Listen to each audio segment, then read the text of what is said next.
Okey, dan kali ini kita akan mendekati pula bagaimana antara individu ini yang menjaga kelangsungan hidup orang lain. Boleh bayangkan tak, kita sendiri pun dah struggle, kita ada kehidupan kita sendiri, tetapi kita masih teringat yang ini tanggungjawab kita untuk menjaga orang lain juga. Betul, kadang-kadang ianya merupakan salah satu kepuasan yang tidak boleh kita nilai.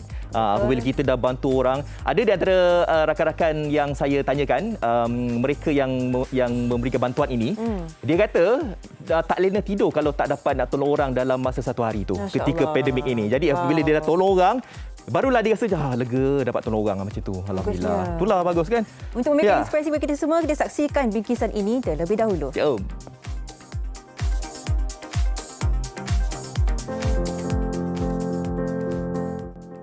Paparan kisah menyayat hati rakyat Malaysia di media sosial yang kehilangan mata pencarian susulan terkesan dengan pandemik COVID-19 membuatkan lebih ramai pihak tampil menghulurkan bantuan. Ada yang sudi memberikan sumbangan barang keperluan dapur dan ada juga yang menaja makanan percuma bagi mengisi perut keluarga yang kelaparan. Baru-baru ini kisah sepasang suami isteri yang menjual nasi bajet berharga RM2 tular di media sosial.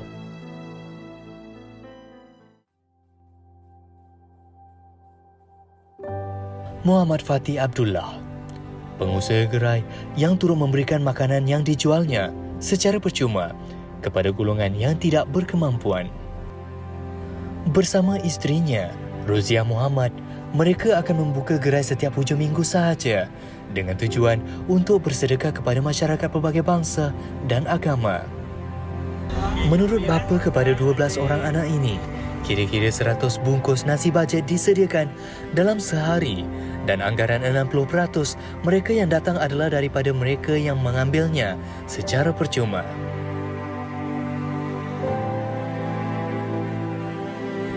Manakala sebuah lagi kisah iaitu projek Amal Food Bank, sebuah NGO dengan inisiatif untuk meringankan beban hidup golongan fakir miskin dengan objektif utama iaitu sepakat membasmi kelaparan. Uniknya, inisiatif yang diasaskan oleh Dr. Ros Rahimah ini merupakan kerjasama daripada pelbagai pertubuhan badan bukan kerajaan NGO, pelanggan-pelanggan pusat membeli belah, pasaraya setempat, kedai runcit, stesen minyak dan orang perseorangan. Sumbangan berbentuk barangan keperluan ini akan diagihkan setiap bulan kepada penerima yang sudah berdaftar dan dikenal pasti keasnafan mereka. Bukan hanya beroperasi di Selangor, inisiatif ini juga turut mendapat kerjasama daripada pelbagai pihak di negeri Kelantan dan Sabah, khusus untuk memastikan bantuan disalurkan dengan adil dan saksama kepada semua penerima. Diharapkan pertolongan daripada insan-insan mulia ini sedikit sebanyak dapat meringankan beban golongan yang terkesan.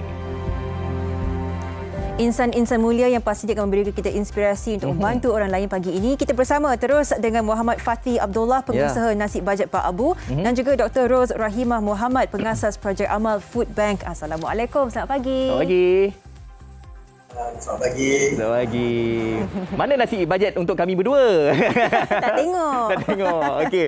Jadi untuk nasi bajet itu, Cik Fatih, bagaimana mungkin dah berapa lama dah berniaga kan nasi bajet itu, dan kenapa agaknya dalam banyak-banyak perniagaan kan memilih nasi bajet sebagai perniagaan, sebagai permulaannya? Mungkin boleh ceritakan sikit.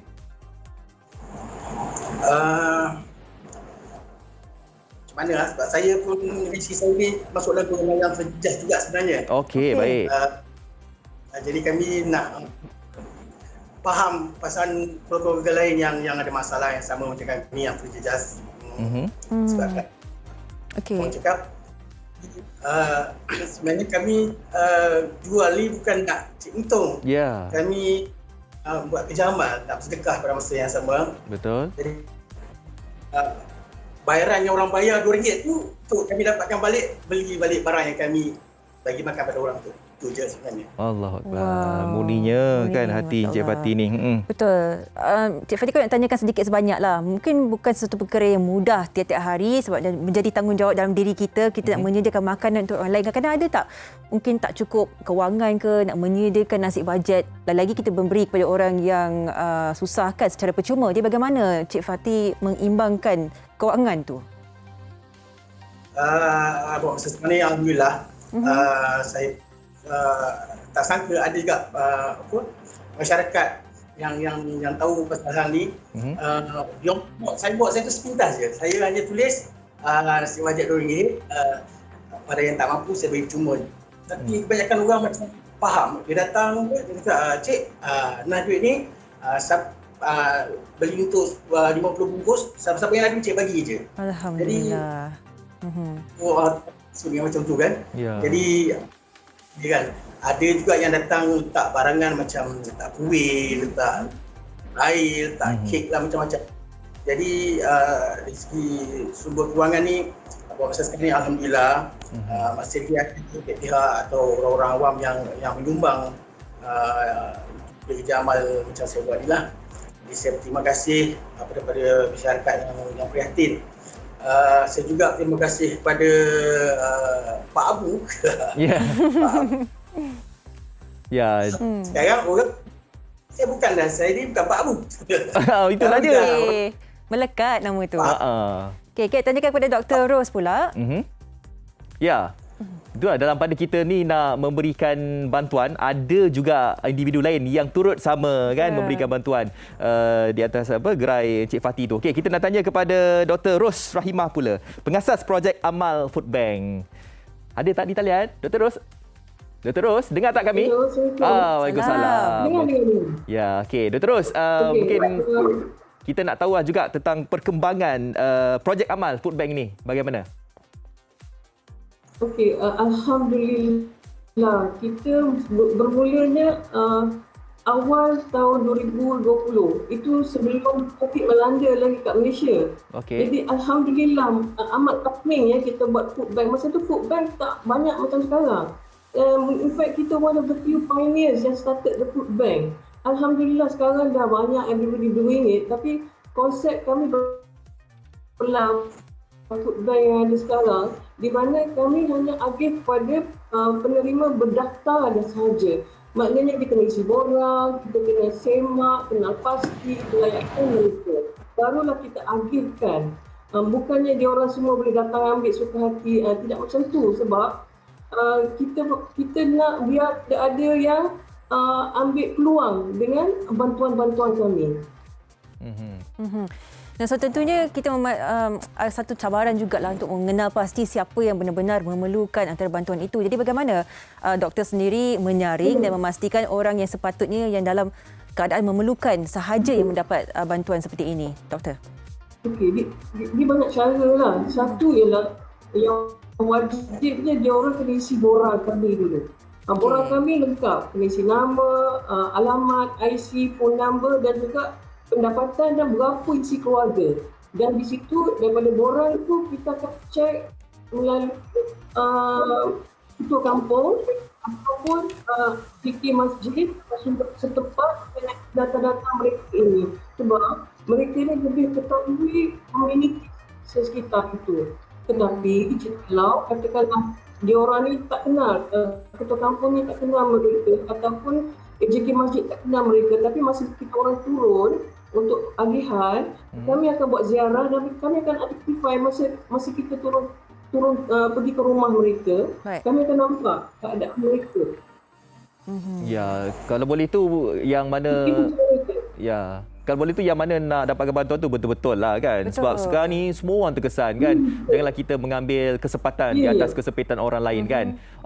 Doktor, saya lihat tadi dalam visual tu begitu banyak sekali bahan-bahan ataupun bekalan-bekalan yang nak diberikan kepada mereka ini berbentuk food bag ini kan. Bagaimana doktor nak memastikan bahawa yalah pandemik ini kita pun tak tahu sebab bila kan. Tapi nak bagi konsisten bekalan itu sentiasa ada, stok tu sentiasa ada untuk nak memberikan kepada mereka yang inginkan bantuan ini. Doktor, bagaimana? Ya, itulah. Kita sekarang ni alhamdulillah kita ada 45 sahabat rakan volunteers dalam 3 state ini, dan kerja kami usaha mencari sebanyak tapak di mall-mall dan juga di stesen minyak, di kedai runcit, di restoran. Dengan ada tapak-tapak ni, itulah kita akan dapat kutip sumbangan-sumbangan daripada publik. Jadi sekarang di 3 negeri ini kita sudah ada lebih kurang 2,000 orang penerima asnaf berdaftar. Okey. Dan sekarangnya memang tak mencukupi. Dengan keadaan sekarang yang keadaan COVID sekarang, memang efek almost everybody lah kan. Betul. Jadi kita terpaksa kerja kuat lah, kerja keras cari donation, dan juga jikalau katakanlah kami tak mampu bagi tiap-tiap bulan, kami mungkin bagi alternate 3 bulan sekali ke 2 bulan sekali ke macam tu saja. Bukan 2 bulan macam tu, kita tidak mampu bagi every month, tapi kita usaha juga cari sumbangan yang semampu kami dapat. Alhamdulillah. Baik, Doktor. Jadi ini dua perspektif berbeza. Satu inisiatif Food Bank oleh Dr. Ros dan juga inisiatif Encik Fatty sendiri sebagai seorang individu membantu keluarga orang lain. Baik, Encik Fatty, satu pesanan untuk semua rakyat Malaysia lah. Sekiranya kita berkemampuan, kita boleh membantu satu keluarga lain untuk bangkit semula. Apakah kata-kata yang kata semangat boleh diberikan kepada kita semua? Encik Fatty. Terima kasih Abu mencetuskan dia untuk buat kerja balik. Saya mengharapkan semua orang Malaysia bersikap macam Abu. Apa yang kita Allah akan balas balik. InsyaAllah. Amin. Okay. Balas. Dr. Ros, kata-kata semangat untuk semua? Harapannya mungkin? Bagi saya sekarang ni food bank ada muka dah sekarang ni. Jadi kalau seseorang tu nampak jalan kotak, mana-mana food bank kat mana-mana tempat, takkanlah kalau tak mampu bagi RM10, bagilah gula, RM2 bagi je. Sebab kadang-kadang dengan harga satu beg gula tu memberi impak besar pada keluarga yang memerlukan. Itu saja. Baik, terima kasihlah kepada kalian berdua ya yang sanggup mengorbankan masa, tenaga, kan, wang ringgit ya semata-mata ingin membantu mereka yang memerlukan ini. Baik, terima kasih diucapkan kepada Cik Fatty dan juga Dr. Ros. Terima kasih. Stay safe. Terima kasih. Ya, baik. Semoga terus kuat dan cekal lah untuk membantu. Betul. Kadang kita ada sekarang kita sebagai orang biasa ni kita down, kita cuba untuk membangkitkan diri sendiri. Ini kan membantu orang lain. Kita harapkan dan mendoakan ramai lagi yang turut bangkit untuk ialah memberikan bantuan sewajarnya kepada kita semua rakyat Malaysia. Apa kata Dr. Ros tu saya setuju sebab sekarang ni food bank ni ada di mana-mana sahaja. Contohnya dekat pump station, dekat surau masjid ataupun dekat kaki-kaki lima pun ada juga orang buat food bank sebenarnya kan. Yang paling penting sebenarnya kita bagilah keperluan asas. Macam dia cakap tadi, doktor cakap tadi tak ada RM1 pun tak apa. Bagi keperluan asas lah. Apa contohnya? Gula, beras, telur, tepung kan. Itu penting lah. Barang-barang harian lah. Barang harian lah. Dan tapi, juga Encik Fatty tadi macam kata kita ekstra lah RM50 dalam poket kita ni nak bersedekah ni mudah kita belikan makanan untuk orang lain. Jangan ambil semua kalau boleh. Ingat-ingat orang kat belakang tu. Okey. Kita akan berehat seketika.